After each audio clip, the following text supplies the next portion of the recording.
Welcome, friends. Namaste. Thank you so much for joining us. So this is a special night. I am joined in conversation with my good friend and colleague, Kristin Neff, and I'm going to give you a brief intro.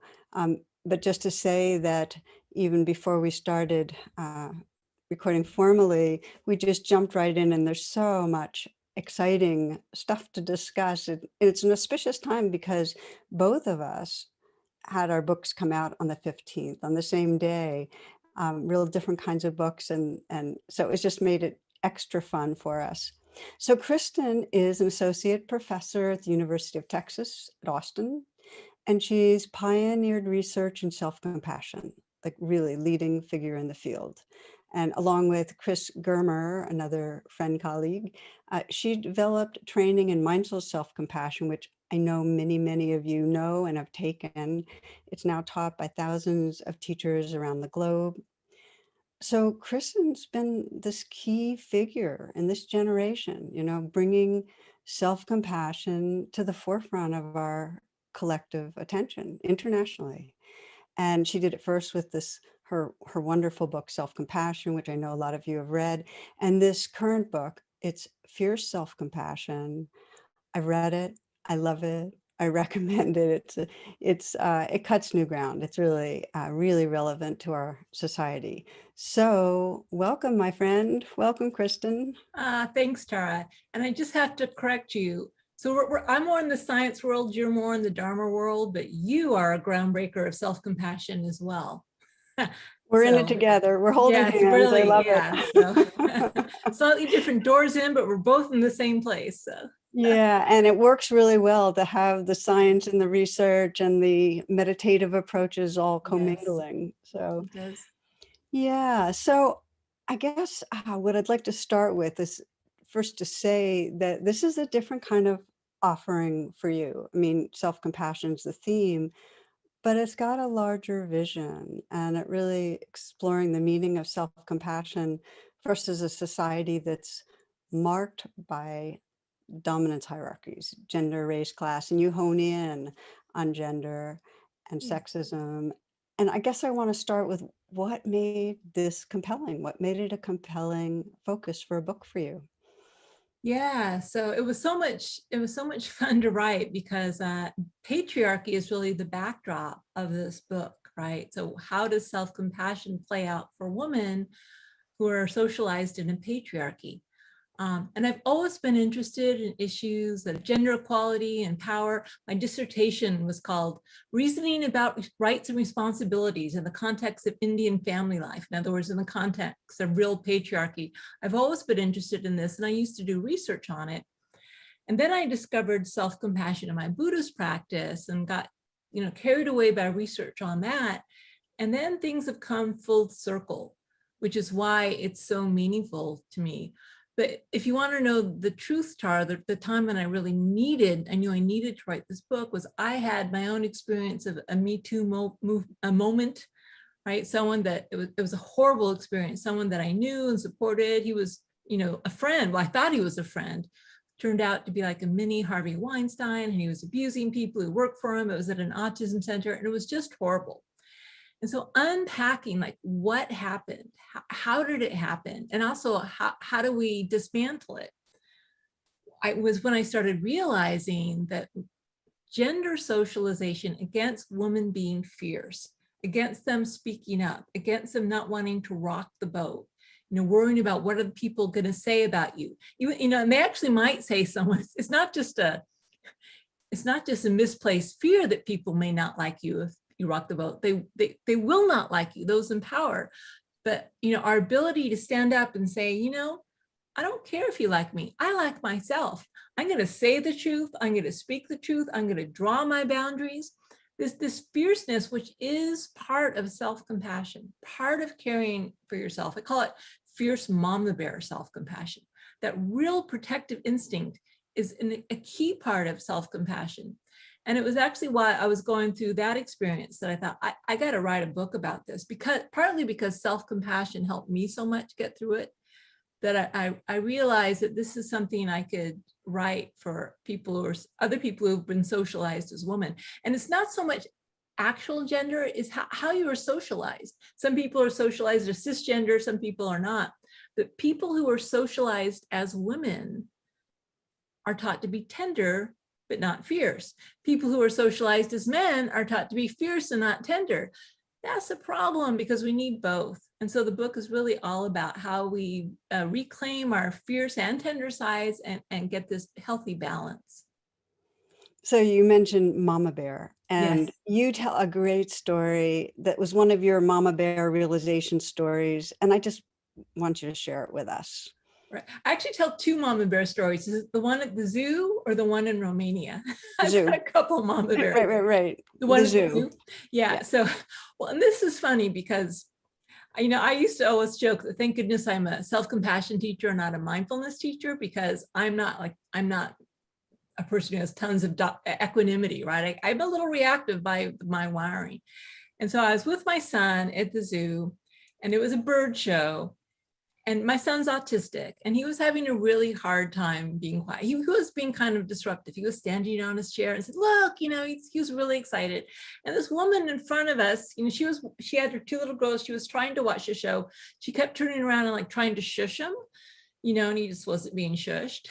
And at one time she turned around, and from my perception, she gave him the evil eye. It was like, would you please be quiet? You do anything aggressive to my son, I really did turn into Mama Bear, like this fierce protective energy welled up, and I was incensed.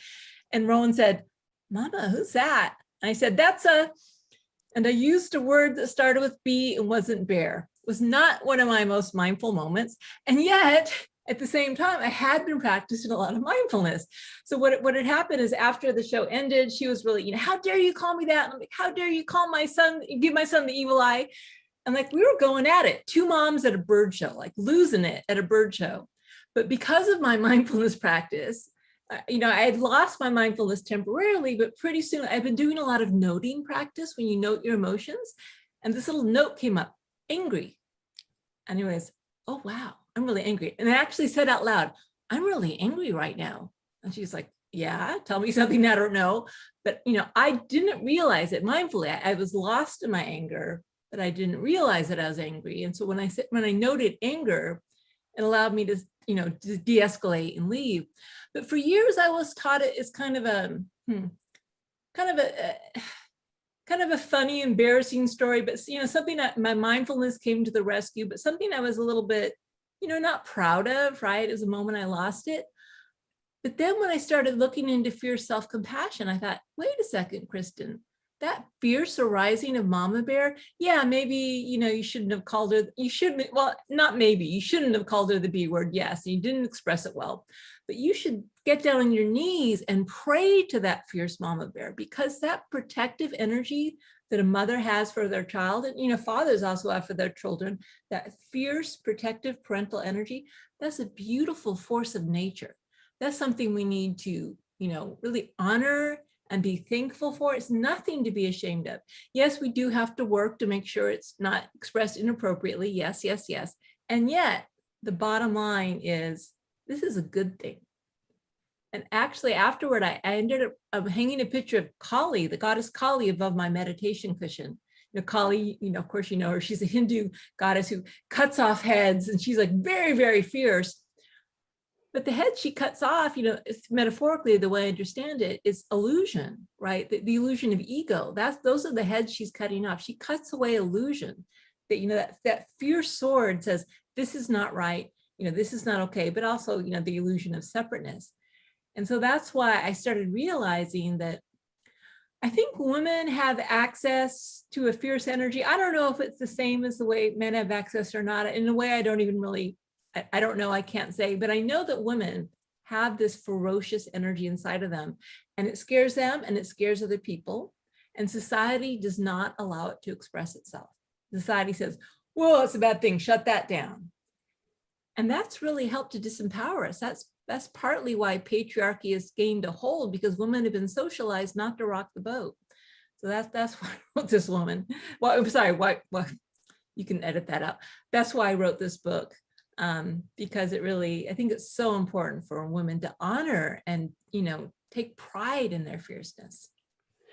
I'm completely agreeing with everything you're saying. And in fact, what we have in common is the fierceness actually is more accessible in our body minds for whatever reason. I have a similar temperament that it's not hard for me to feel that fierceness, but for years I had shame around aggression, that was like not a good thing. And that's where the conditioning of the society saying, it was hard for me to unpack within the anger was something that was actually serving and protecting and had a really powerful, important role to it. So I had to tease those apart. But I'm wondering if you might speak to what you describe as really a full expression of compassion, like a little more on what these two qualities of, you describe them beautifully, of tenderness and agency really are. So we have that right Yeah. in front of us. What is mature compassion? Yeah. So as you know, compassion is defined by the alleviation of suffering. And so there's, another Buddhist goddess of compassion is Avalokiteshvara, who's got many, many arms, and each arm holds a different instrument, which means that compassion takes so many different forms depending on what you need to alleviate your suffering. So I talk about two main forms, fierce and tender.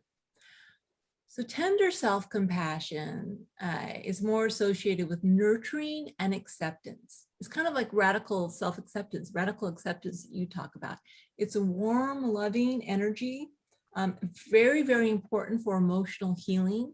We hold ourselves with this warm, loving energy. I call it loving, connected presence, right? We're with ourselves. We accept that we're flawed. We accept that our life is flawed, and we love ourselves anyway. And the research shows it's really powerfully linked to emotional well-being. We're less anxious, we're less depressed, we're less stressed. Very, very important. But it's not the only side of self-compassion. So research also shows that self-compassion works not only through acceptance of difficult emotions, but also through changing circumstances that cause harm. So we need to accept ourselves, but we don't want to accept all our behaviors. And we don't want to accept all the situations, either that we find ourselves in or the situation that the world is in, right? So to alleviate suffering, we also need to take action to make fruitful change. And so the three main ways that comes up is self-protection, as you mentioned, drawing boundaries, saying no. And this isn't just personal self-protection. I really see the social justice movements as self-compassion movements, whether it's Me Too or Black Lives Matter or any of the other movements. It's saying, hey, harm is being done, suffering is being caused. We can't allow it to continue. That is compassion. Also providing for needs. This is another way it hits women especially hard. We are valued for being self-sacrificing, for being agreeable. That's like one of the most valued traits in a woman, being agreeable. So what does that mean? Can you walk my dogs? Can you work an extra shift? Can you do this for me? Yes, yes. Even if we don't want to say yes, sometimes we say yes because we realize people won't like us if we don't say yes. So a huge part of self-compassion, especially for women, is saying, I'd really love to help you, but I'm sorry, I can't. I need to do something else for myself. So providing for our own needs. Interestingly, even though compassion is part of the female gender role, which is why probably the same for you, 80 to 85% of any of my audiences are always women, because compassion is almost like a female thing. Men think, men think that's not for me. And yet men have more self-compassion than women because they feel more entitled to meet their own needs, right? Again, gender role socialization. So it's really important that women acknowledge that their needs are worthy as well. And then finally, motivating change. This is so huge because research also shows the number one block to self-compassion is people think it's going to undermine their motivation, that they won't get things done, that they won't reach their goals, that they won't change bad behaviors. The opposite is true. Self-compassion makes you more motivated, and really important. It's not a motivation of I will be unworthy unless I achieve. It's, hey, I want to achieve because I care about myself. But if I don't achieve, that's okay too. It's like this unconditional self-acceptance actually gives you the stable emotional platform needed not to be anxious, not to become afraid of failure, to learn from your failure, so important. right? And so all of these are part of what I call fierce self-compassion or action-oriented self-compassion. And it's like yin and yang. Actually maps on beautifully to yin and yang. Yin is more the tender, yang is more the fierce. From the perspective of yin and yang, ill health is defined by an imbalance of yin and yang, and yet we've gendered these things, making sure that no one is healthy because only men are allowed to be young and only women are allowed to be yin, and that creates problems. So we need to, and it already is changing, especially with the younger generation. They're less confined by traditional gender role norms, which is really healthy because they cause a lot of harm. Yeah. Well, and I think it's really valuable and important to describe it in terms of yin yang, because the fierce active part is guided and informed by that soft part and vice versa. And Yes. I love the way Joan Halifax has this phrase, having a strong back and a soft front. Yes, I And love I that think too. it's really useful because I actually can feel it in my body now when I sense the full-blown compassion, that the strong back has that kind of active, it's got courage and clarity and strength. It's really, it's an active, engaged caring for life. And that soft front is a receptive, relaxed, tender, attuned caring. And I need them both for the other to be mature. Yes. And I bring that up because I was really interested in what you wrote about the research, the difference between the genders in terms of self-compassion, Yeah. that women are less able to be compassionate to themselves. And there's something in it that I have a question about, which is, for me, my compassion for others is only real and authentic when there's a kind of inner sense of, I know what this is like, that I've Mhm. touched into it some. Otherwise, it's got a little bit of pity or separation. And Interesting. and I find that for men, if there's not a sense of relatedness with others, it's very hard to have it be true. I think they can kind of like say, oh, I don't have a problem with this issue inside, and they might let it go. But tender self-compassion, like a real self-compassion, I Mhm. question whether men really have that. So I think both genders end up getting inhibited, and it's a form of compassion that's not mature for each. In other words, a woman's compassion for others, if she doesn't feel self-compassion, Mhm. has a limitation on it. And a man's compassion for himself, if he doesn't hold others kindly, has a limit on it. So I just was hoping you could speak to that a little, because I keep coming up with that one. Yeah, I mean, I intuitively feel that's correct. So what the research shows is, but remember, research instruments are clumsy. So like you fill out my self-compassion scale, or I've also created a compassion for others scale. It doesn't really get at those nuance of mature versus less mature compassion. Mm, So mm, just from an empirical level, it doesn't seem to be the case that you have to be self-compassionate before you can be at least score high in a compassion for others scale, because that, in fact, that's what most people do. They score much higher in compassion for others than self-compassion. And I would be hesitant to say that's not real compassion, because, I can think of a lot of women I know, and men I know as well, but mainly women, who are really kind, caring, compassionate people to others, and who are very hard on themselves. Is it not a less mature compassion? I don't know. I hesitate to say that, but I will tell you, we do know a little bit about this. First of all, when you learn self-compassion, you grow in compassion for others, which is yeah. important, which shows that there's something that wasn't fully realized there. Mhm. But really important, you can sustain compassion for others when you have self-compassion. So what we know is that people who burn out, whether it's caring for a child or an elderly parent, or you're a healthcare worker or you're a therapist, if you don't have self-compassion, if you give and give and give in a one-sided way, you will burn out. And so it absolutely helps you sustain, give compassion for others. It increases compassion satisfaction, which I think may be kind of what you're pointing to, a kind of authenticity and compassion for others. Again, I have to do more research, and maybe I'll do it someday, because what you're pointing to is subtle, But I think in terms of we do know that self-compassion is strongly linked to authenticity. So maybe we need to create a measure of some authenticity blended with compassion, because it may be that some people who are scoring high in the compassion scale aren't as authentic as others. I would love to look at that. I think you're So onto something, Tara. this is yeah, a to be continued. And I think it also has to do with the difference between empathy and compassion. And I think when often you ask people, do you have empathy for others or whatever, they definitely do. It's like we can all have empathy, but empathy is actually a burnout kind of experience. Yeah, some con men have really good empathy skills, and they use it to take advantage of other people. So just the ability Exactly. to be sensitive to others' emotions doesn't necessarily mean you care about them.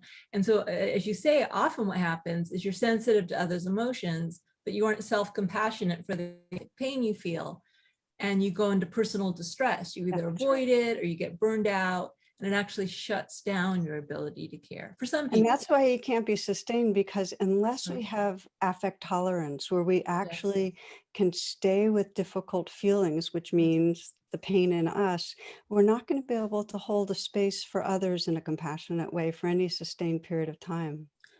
Absolutely. And that's really where I see the tender self-compassion. I mean, Yeah. I don't want to like get too distinguish them too much, because of course it is like yin and yang. At some level, they're always an interaction. There's an element of each. I don't measure them separately yet. Right. I may in the future, but I kind of don't want to, because I don't want to reify these things, because they're always working in concert. But the ability to hold your pain, to say, this really hurts, I feel overwhelmed, I feel confused, I feel burned out, with tenderness, is actually what allows you to therefore take action and say, okay, what do I need to change this? For instance, one fear of the self-compassion movement that I've heard is, from nurses and doctors is, because I'm starting to teach self-compassion to healthcare professionals, and it really helps with burnout. It's really effective. And yet the fear is this mean hospitals are just going to give us the self-compassion training and not change the fact that we're overworked and underpaid and all the conditions? It can't mean that. So if tender self-compassion is conflated with complacency, okay, I can handle it, therefore I don't need to change the unfair system, that's actually not healthy. So you always need both. You always need both. Totally, totally resonates. So here we go. This is the question probably that comes at me more than most is, I know self-compassion is what I need. I had a lot of trauma growing up. All the messages I received was that I'm damaged goods. Yeah. My questions really to you is workarounds. Like when somebody really has hit that wall and they're having, like they just cannot seem to extract an ounce of forgiveness. Every pathway goes to, in some way, the critical mind saying, yeah, but. Yeah. Um, can you just talk a little bit about the workarounds? Because I know everybody's ears are going to perk up on that one. Yeah. Well, so this is the therapist. Chris Germer came up with the great term backdraft for this, which is sometimes, in other words, you've closed your heart your whole life to care for yourself, and you start opening your heart. It's kind of like when you open the doors of a building on fire, the air rushes in and the flames rush out. And it can be, first of all, it's like, I'm bad at this, I can't do this. Sometimes it actually makes things worse. But Chris, I love Chris. He says, don't worry, eventually kaboom becomes kabloom. Kabloom. That's cute. Because it actually is a sign that the healing process has begun. So I always tell everyone, yeah, especially if you have a trauma history, and the signals in your brain that should be associated with care and soothing and safety get mixed with signals of fear and threat and danger. It's going to be harder, right? And that's just unfortunately the unfortunate reality. But the good news is the research shows that, especially with the help of a good therapist, you can have compassion for your past wounds, and then you actually can develop self-compassion as an adult and help yourself feel secure. So you asked about workarounds. Okay, so well, actually the first workaround is just realizing it doesn't mean that this is one more thing you're bad at. There's a name for it. It's called backdraft. It's to be expected. It's a good sign. So that can hopefully make you feel a little bit, okay, so this is part of the process. This is part of the healing process. There's a couple more workarounds. One is when you realize that your self-criticism is actually a safety behavior. the reason you're criticizing yourself, there's a lot of reasons. Sometimes it's like a contract, an unspoken contract you made with your caregiver. If you accept they're blaming you, and if you accept you're right, I'm terrible, then they calm down. It's like it's a way to feel safe. Okay, if I accept that it's my fault, somehow I'll feel safer. There's also the thing that, if you question your parents when you're a child, if you say, like, you can't say, I'm sorry, mom, you're off base, because I shouldn't joke about it, but it's you can't say that. It's way too dangerous, way too scary. So you have to believe what your parents say. That's the safety behavior.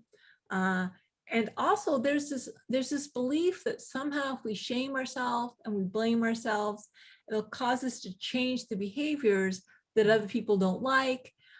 So then that'll help us, it'll keep us safe because we'll change ourselves. It also makes us feel safe because, like, we beat ourselves up before other people beat us up. Yeah. It's like we beat them to the punch, and that makes us feel safe. They're all safety behaviors. And so once we realize that this self-criticism is just a way to feel safe, you start to see that actually that desire to feel safe is actually a form of self-compassion. You might say it's a misguided form of self-compassion, but that desire is there within you.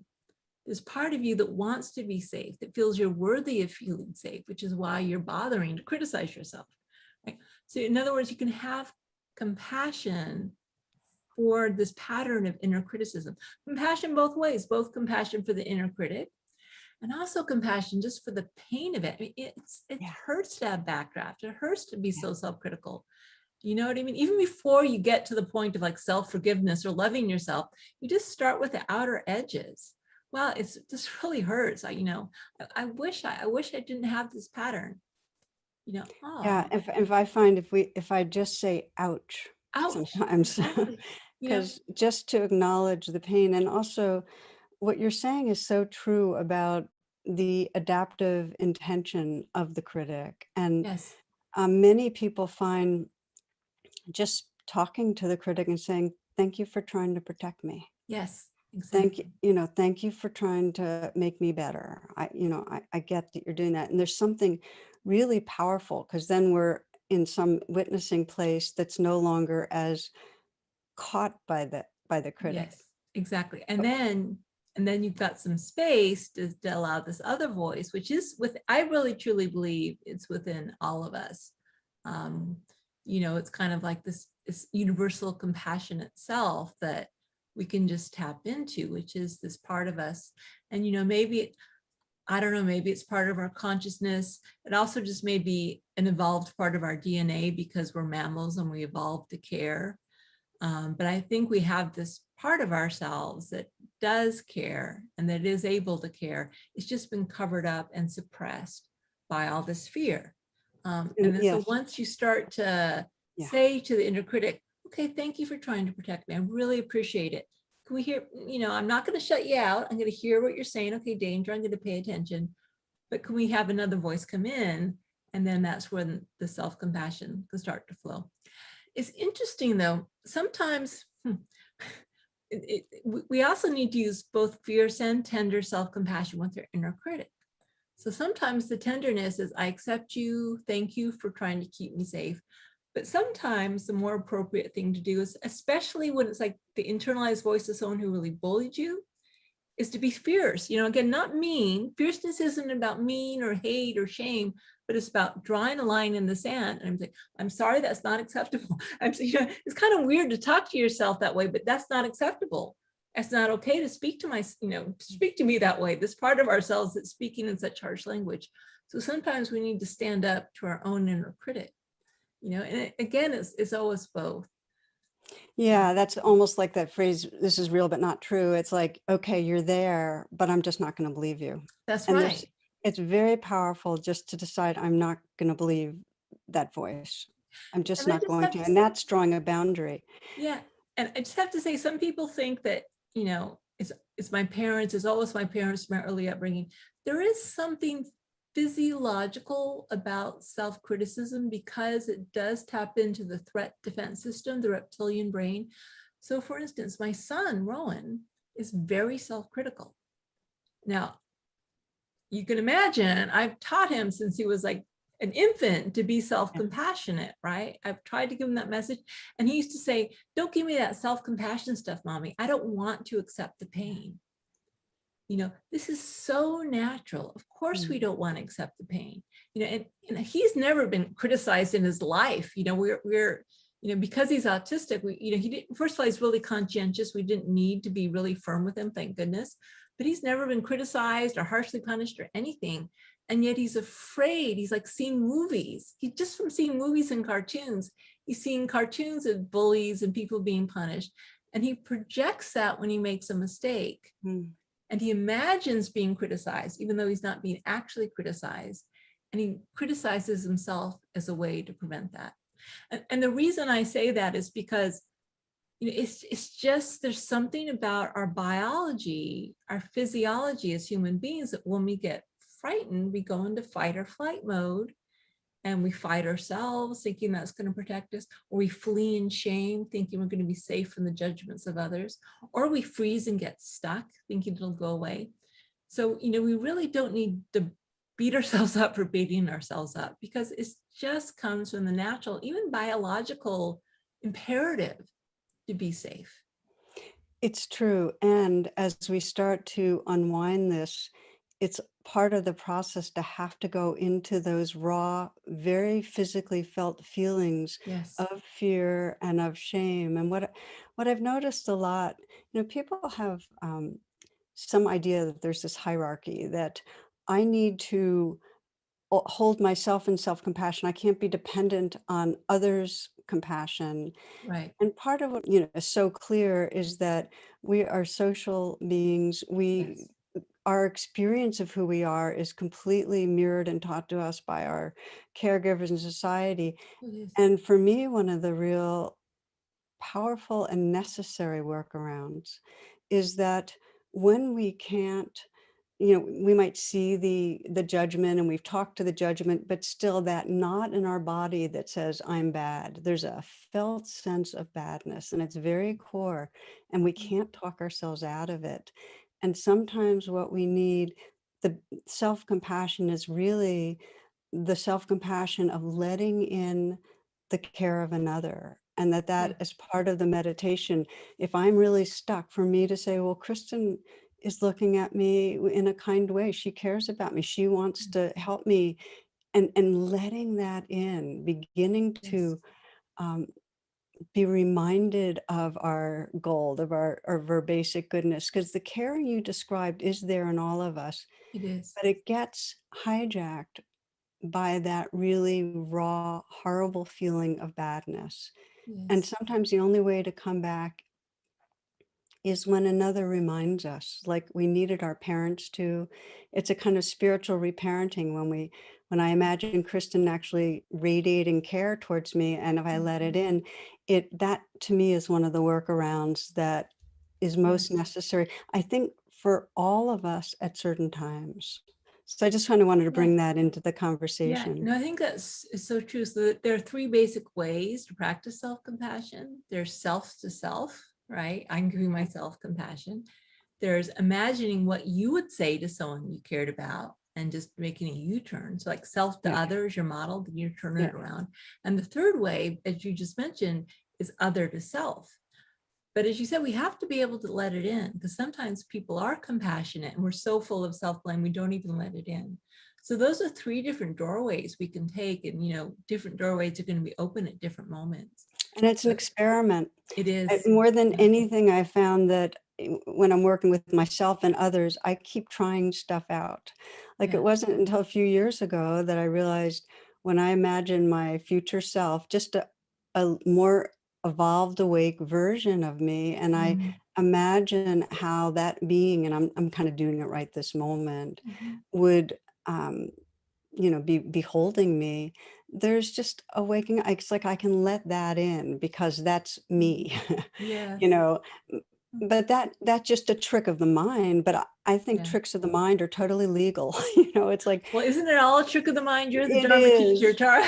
Yeah, yep, we're just experimenting to see what helps Yeah. free us up. Yeah. Yeah. No, but that's really important. Just find what works. It's very pragmatic too. There's so many ways. There's this perspective taking, also just physical touch. You know, Yes. we really, in mindful self-compassion program, Yeah. touch. And again, touch can be soft. You know, I Yeah. love the fist over the heart, you know, like that kind of strength. Or hug. And your body posture when you need to, you know, strength, just like the strong back. Going to physiology is a really good shortcut, because sometimes your brain just can't go there. It's just too full of the storyline of we're so unworthy. But our body can receive that care. You know, our bodies are primed by evolution to experience touch as a signal of care. That's how parents communicate care to their children. So it's already built into our physiology. So when you do this, you're actually deactivating parasympathetic response. You're increasing heart rate variability. You're lowering cortisol, reducing sympathetic response. So, you know, even for me, it's so funny now when I practice self-compassion, I almost never even go to the storyline, because it's just, Yeah. Yeah. you know, it's kind of whatever, blah, blah, blah, blah, blah, blah. I just work in the body. Yeah. So I'll wake up in the middle of the night and I'll be feeling some tension in my body. I don't even know what's causing it. I might have some ideas, but you know, it doesn't even matter. I'll feel the tension in my body as a physical sensation, and then I'll put a gentle hand there. And then I'll often say something like, you know, may let go of what doesn't serve me, or may let go. I practice letting go. And then, you know, I care and I extend myself kindness, purely at the physical level with no storyline attached. And it comes up almost every single night. So obviously during the day, I'm generating new stuff that I'm hanging on to and holding it in my body. And then I work with it at night. And That's you know, beautiful. Yeah. to be honest, I found, but, you know, I've also done 20 years of therapy. So it's like, I've done my therapy. It's really useful to go, you know, to work through the storyline and have some understanding of why we are the way we are and all that. But at some point, that's what I write about in my book.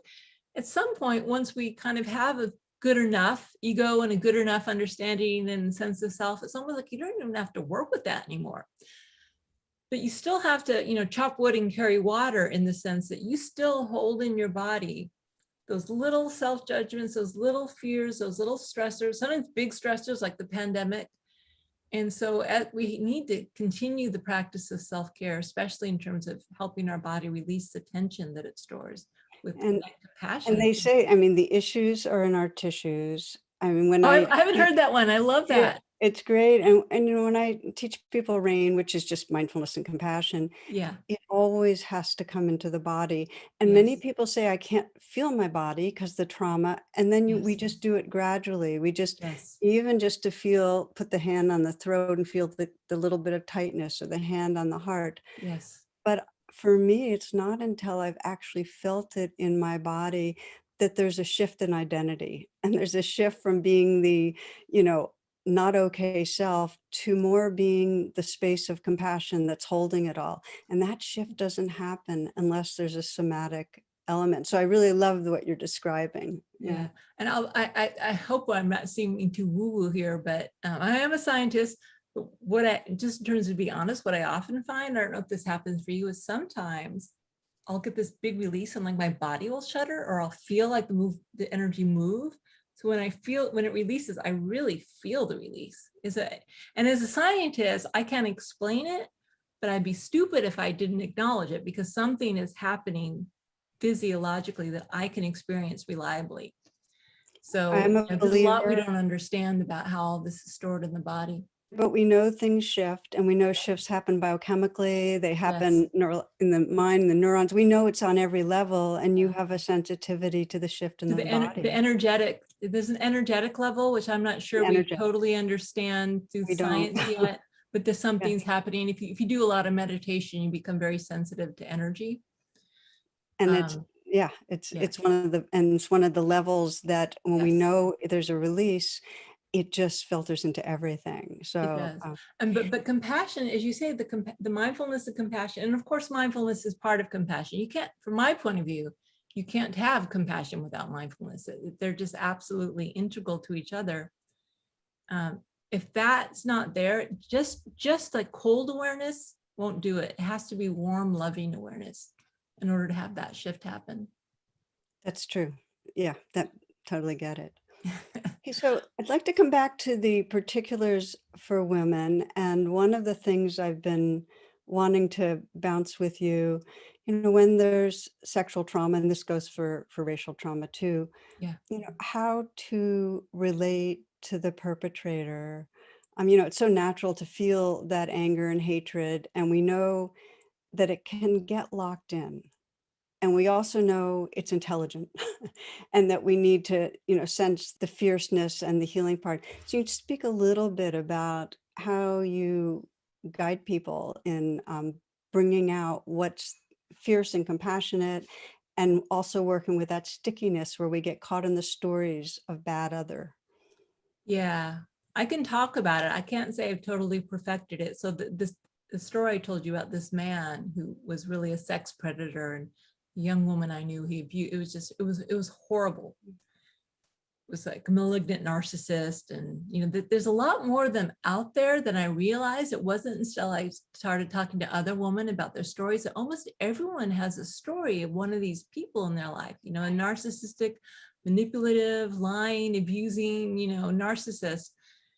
And so what makes sense to me and what I try to work with, but again, I'm not coming from a place who's saying they've got it all figured out. And I'm not sure if we ever have it figured out. I think it's like we try to approach it and we try our best, and then we fall off, and we try to use compassion to get back on. But what makes sense to me is really making sure that we're aiming our fierceness at the harm, not the person causing the harm. Mhm. Right? So at the behavior, and you can be as fierce as you need to stop the behavior.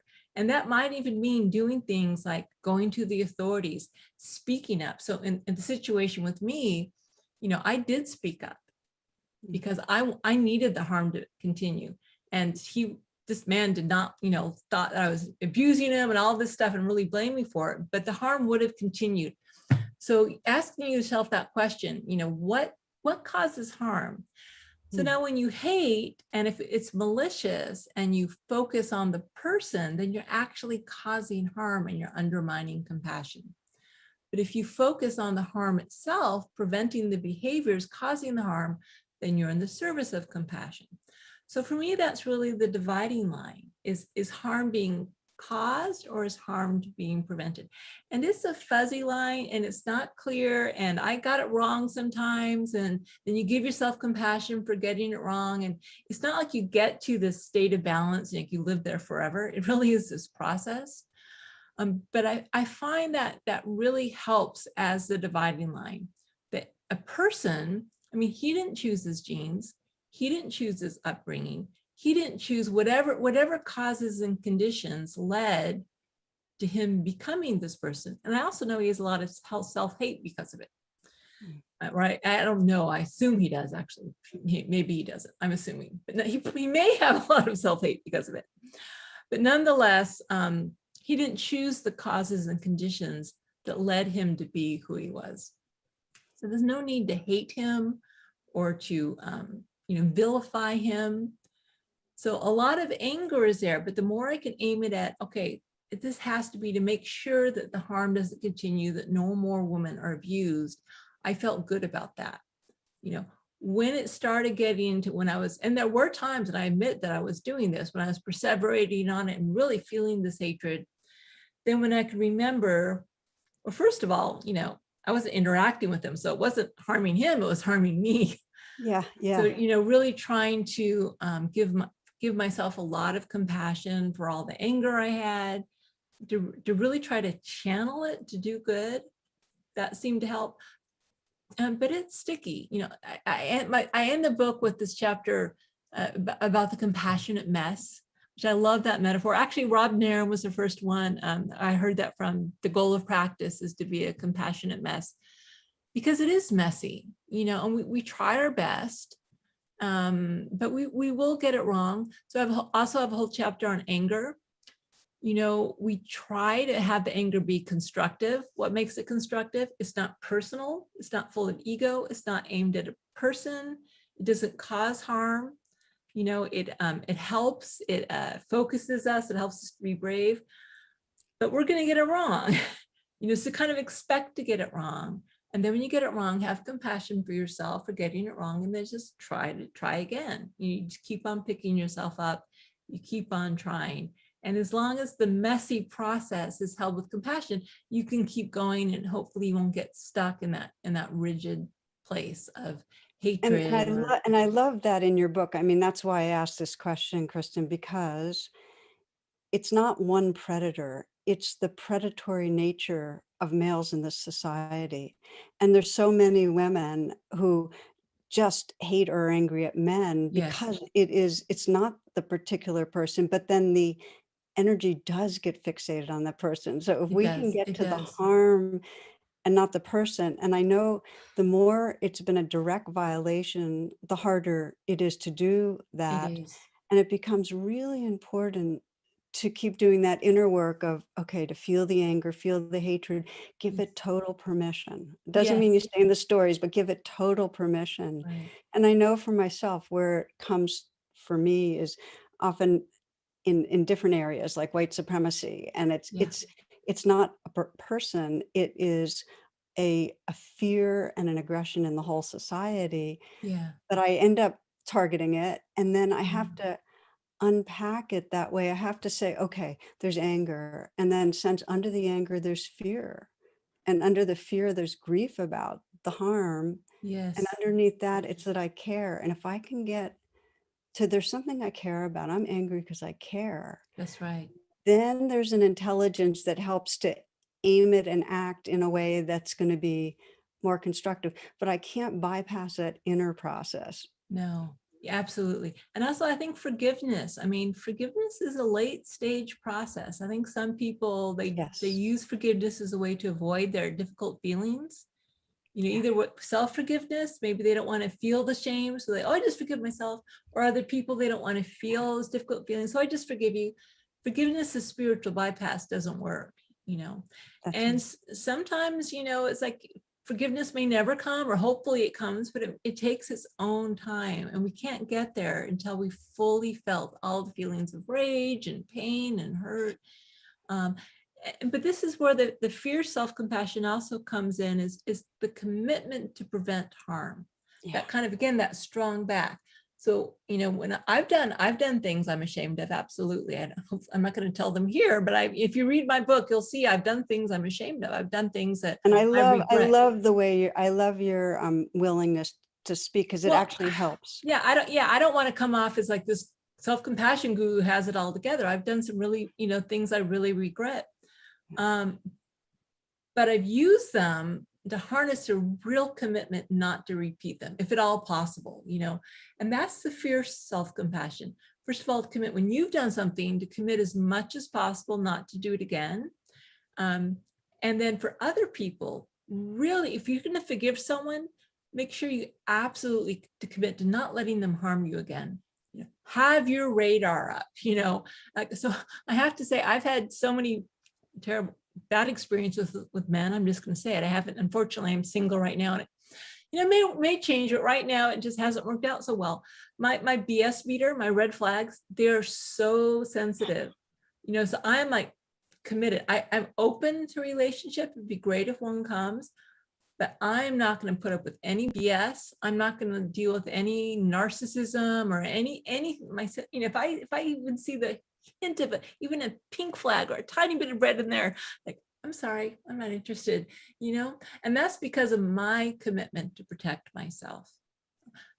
But it's not, the commitment isn't like it's like a fear. It doesn't mean I'm not going to be open. I haven't given up. It's not like I'm going to stop trying, but I'm going to be mama bear in the future. And that's important, that we're mama bears with ourselves, just like we would be for our children. Yeah. If Yeah. parenting, it's a really good metaphor, It is. because you know, you might think of the ideal parent, but we love our children unconditionally, but we don't let them get away with anything. That's not good for them, you know, and we don't let other people harm them. Of course we don't. And we need to be that way with ourselves. One of the things I've seen in many of us is that we're uneven in these, in the strong back and soft front, Yes. we all are. And generally where we're uneven, we're kind of forgiving ourselves from one side and cultivating the other side, that kind of thing. But something that really has been standing out more and more in recent years is how we can't wake up these dimensions by ourselves, that we really need each Mhm. other Mhm. to be part of it, because there's a way in which our own realities box us in. And so it's, I Yeah. read you and I read you talking about how you have the, you know, much more, your mama bear can come through strong, and it can sometimes be in a way that the society would judge as being, you know, too much or too fierce or too aggression. You know, it's And in the actually, society. sometimes actually is. And of course it is, Sometimes because it's true. our strength is also Occasionally, our not always, shadow. but sometimes, But reading it actually just in another level allowed me to go, oh, so this is just, we all strong here, not so strong here. Yeah. And it actually, being in relationship with you, Kristin, made Mm. me more hold my own forcefulness in a much more wise way, just reading about it. And I think we need to be talking to each other, all of us, because Yes. we all of us have blind spots about Yes. where what seems like a weakness is actually a strength, or where our strength needs to be refined so it doesn't get attached and overdone. So I Yeah. just, and I I've think you're noticed right. this. Community. Yeah. And I must say that has been hard during the pandemic. That's why when we went Yeah. online, we started this satsang where people actually were sharing just about the kind of things we're talking about. I feel I cannot forgive my brother-in-law for his views politically. You know, Yes. whatever it is, Mhm. it helps so much for people to hold a space for others where they were stuck. Because what it brought out is what you teach so beautifully about common humanity, that if we can really get, I'm not alone, like really get it in a cellular way, everything opens up. Yeah. It's so true. It's so key. And I think again, well, obviously in the Buddhist path, Sangha Yeah, is one of yeah, is Buddha, Sangha, Dharma, right? That's you got it. Those are the three. Check, check, check. right. So we do need the community. It's so key. And I think sometimes people like, writers, psychologists, maybe we focus a little too much on the individual. I think that as a Dharma teacher, because you create Sangha, it's more built into the system. But in psychology, actually, sometimes we do focus too much on the individual. And it's such a good reminder that we need community, because also the way our brains work, we're constantly influencing each other. So the way I am with you is different than the way I would be with someone else. I'm actually different. Yeah. And so you're helping to co-create me and I'm helping to co-create you. And that's always true with whoever we're around.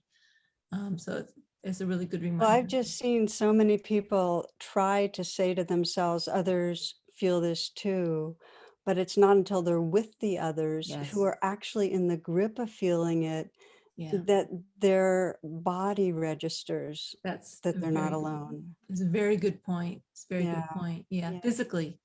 Yeah. And Yeah. And that Zoom is good. It's not quite as good as in person though, partly because of what happens at the physical level. energetically. Yeah. Energetically. Yeah. Yeah. Yeah. It's Better than a true. kick in the face, but that's what I say, but yeah, it's not quite as good. Well, let me ask you this, because I think we're winding up a bit, is just in current times, like if you could say, like, what is the edge of your practice and what are you working with? What feels alive right now that you're learning and growing through? Um, yeah, so it's a little bit what I mentioned before, and actually is where I close my book. I'm kind of talk about this. So, I'm entering a different phase of my life. I'm menopausal, right? And things change, not only hormonally, but in the way you start looking, but just stuff starts really shifting. And so it's really letting go a lot of things, letting go of attachment to youth. That's a big letting go, right? Um, and then the relationship thing, I write a lot about it in the book, at the end of the book, because I know a lot of women are where I'm at. I've had several failed relationships. I'm currently single. Again, I'm heterosexual, so I would like to find a man and find a partner. but it hasn't been happening. It's not happening. The pandemic didn't help, but it may, and I'm really having to open to, it may never happen. I hope it does, but I can't control it, you know, and I'm not, so really committing to not letting my happiness be dependent on that. And as I've worked with that edge, just really unlike all these layers, and it's not just me, of female conditioning through the millennia of that our worth comes from a man who loves us. Our beauty comes from a man who says, I think you're beautiful. Our worthiness comes from a man who says, I love you, I care about you. Our safety comes from a man who says, I'm here for you, I'll take care of you, I'll protect you. You know, and in the back in the day, it was the case. We couldn't vote, we couldn't own our own property. You know, the patriarchy made us fully dependent. Now, luckily, things have changed enough to where we aren't, you know, I'm not economically dependent, right? I'm not actually dependent. I'm fully capable of living independently. But there are still those little whispers of, you know, if you don't have someone who loves you, what does that say about you? Spinster, you know, all those voices come up. And I have to work with them. And I have moments of success. Again, it's not like you get there and you're done. It's like I fall on and off. But I have to say that when I've had those moments of real success, of really letting go of that and letting go of the idea that I need to have a man to love me and think I'm special to be really lovable and special, when I realize actually that comes from me, but it's not really the small me, it's the big me. You know, it comes from within. It comes from, you can call it God, the universe, whatever you want to call it, it doesn't matter. But when I can really open to that, and also open, you know, that fear, that existential loneliness that we try to get filled in a relationship, that intimacy, it feels so beautiful, partly because it's like that little existential loneliness for a moment when you're in someone else's arms gets quieted. And it's so beautiful. It's, you know, if you know anyone, Tara, send them my way. I've opened to it. It's not like I don't want it. But you know what I mean? That feeling that that's the only way to get it is physically through someone else's arms. And I have had moments when I've really been able to feel that unconditional union that's not dependent on another physical being, and the unconditional love. And I have to say those moments have been, you know, the most meaningful of my life, really. It's not, I wish I could, again, it's not like you get there and then I thought I got there and okay, now I'm like this, it's so great. And then you fall off, and it's a process. And it's a cycle that always needs to be nurtured and tended as well. You can't get complacent about it. So yeah, that's my path, is letting go of the fear of being alone, letting go of that voice that says somehow I'm not as worthy or lovable or special if I'm alone. That remembering that love doesn't come from a person, it comes from something much bigger. That's my edge, and I am working with it, and I have my moments. It's really good. I mean, that is freedom. That's true freedom, when you really get that your happiness isn't dependent on any circumstances, whether it's having a man or whether it's having health or, you know, anything. That's what I was thinking as you were speaking. If we can get outside all the conditioning that if only, you know, if only I had the partner, if only I had the body, or if only I had my health, all of it, then we get what's sometimes called happy for no reason, where we're just plain resting in the gold in our presence in love, you know. So, and it really helps for you right now with me to be naming that it's hard and it's possible both. Yes. And I think that's the deal, you know, it's hard, and the conditioning, like you said, it just keeps flying up in our face. So not to think, oh, that means that I can't do this. It's just that it's deep conditioning. It is. And by talking about it, it gives us more of that faith that really carries us. Yeah. And I think women especially, because there is there's something shifting among women. And I think the Me Too movement, and I hope it doesn't we don't talk about it as much anymore. And it's, I totally understand it. Race, we need to be talking about race and all these other forms of oppression. We can't forget the gender. That also needs to be a conversation that's nurtured, because I think women really need to start talking to each other about this. Because in a way, we're the only ones who understand the experience of being a woman. I mean, not that we can't have male allies, of course, but really talking about what it means to be a woman and all the conditioning we face. I mean, the pressures on attractiveness are so huge and painful, to be able to just really share that pain. And again, the pressures to have a relationship, so many pressures, the pressures to care for others. The more as women we can talk to each other about what's happening and be as honest as possible. Yeah. And as you say, we need self-compassion, but it really helps if if we give each other compassion for this pain as well. And I really hope that women will start doing that more and more. And if my book can make a small little contribution to this conversation, I'll feel so satisfied and happy. Wow, that's beautiful. I'm gonna close with that, because I feel like that's what your book does, is that it shines such a light on such a big domain of suffering, and where we can wake up our self-compassion and our shared compassion in a way that ripples out through the whole society. And we know it's utterly interdependent, intersectional with every other form of oppression. We need to do it on every level. Yes, So every level, every yeah, level. we Yeah. really do. And that a deep bow to Kristin, thank you so much. Oh, Thank thank you, you for Tara. your beautiful book and for your honest, refreshing, bright presence. It's just a pleasure, really. I always love talking with you, Tara. This is beautiful. So thank you.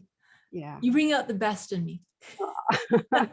You too, my dear. Thank Thank you. you. And thank you all who have joined us. Please order this book. It is so good. Fierce Self-Compassion. We maybe have a copy right here. I was going to say, oh, I have it nearby somewhere. here you go. Here you go.